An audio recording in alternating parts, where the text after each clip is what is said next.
Once upon a time, in a world filled with shapes and colors, there lived a little line. This line was no ordinary line, it was curious, full of wonder, and eager to explore. Its name was Lenny, and he was the shortest, most adventurous line in all of Shapeland. Lenny wasn't long or wide like the big lines. He was tiny and wiggly, but that didn't stop him from dreaming big.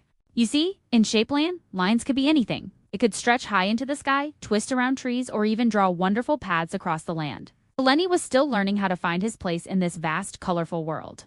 One bright morning, Lenny set off on his first big adventure. "I want to see the world," he said. "I want to become something amazing." As he wiggled and stretched, Lenny met a big, strong lion named Liam. Liam was tall and straight, and he could reach as far as the horizon. "Hey, Lenny," Liam called. "Where are you going?"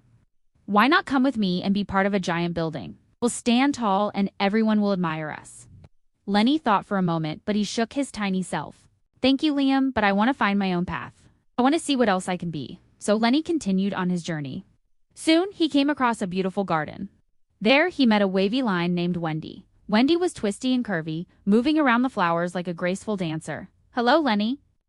Why don't you join me and make beautiful patterns in the garden? Together, we could swirl through the air and draw loops in the sky." Lenny smiled at the idea, but after thinking for a moment, he politely said, "Thank you, Wendy. That sounds beautiful. But I think I have something special of my own to discover." So Lenny kept going. He moved over hills, across rivers, and through forests. At every turn, he saw wonderful things: tall lines, short lines, straight lines, and curly lines. Each one had a special role to play, but Lenny still wasn't sure where he belonged. One day, as the sun was setting, Lenny reached the edge of a great cliff. He looked out across the vast land, feeling small but hopeful. "What am I meant to be?" he wondered. "What makes me special? Maybe I don't have to be like anyone else. Maybe I can create something new." And just then, a brilliant idea sparkled in Lenny's mind.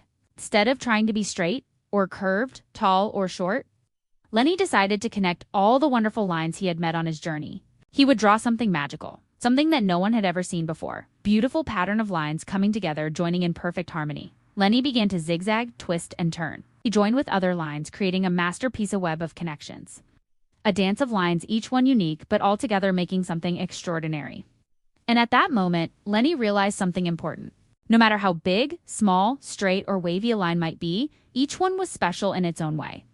Alone, a line can be small, but together, lines create worlds. And so, Lenny became the line that brought the world together. He didn't need to be the tallest, the longest, or the curviest. He just needed to be himself, a little line, full of adventure, ready to make his own path. And from that day on, Lenny knew that every line, no matter how it looked, had its own place in the world. After all, the world wouldn't be complete without a line like him. And so, the little line's adventure continued, drawing new paths, making new friends, and filling the world with endless possibilities.